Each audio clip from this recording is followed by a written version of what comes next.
இந்த குழந்தையோட பேரண்ட்ஸ் யாரு? என்னது? வேற ஆம்பளைங்க யாரும் வரலையா? வேற யாரும் இல்ல. இந்த பேப்பர்ல சைன் பண்ணணும். அப்புறம் சர்ஜரிக்கு காசும் கட்டணும். காசா? 2000 ரூபாய் கவுண்டர்ல கட்டணும். வேகமா கட்டுங்க. காசு கட்டினாதான் ஆபரேஷன். இப்ப என்கிட்ட காசு இல்ல. ஆனா அப்புறமா டாக்டர் என் பொண்ணை காப்பாத்துங்க. ஆபரேஷனுக்கான பணத்தை நான் எப்படியாவது ஏற்பாடு செஞ்சிருவேன்.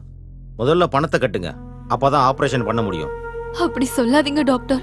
இவ்ளோ காசுக்கு நான் எங்க போவேன்? பாருங்க, இது ஹாஸ்பிட்டலோட ரூல்ஸ் தான். உங்களுக்காக என்னால அந்த ரூல்ஸை மாத்த முடியாது. எப்படியாவது சீக்கிரம் கட்ட பாருங்க.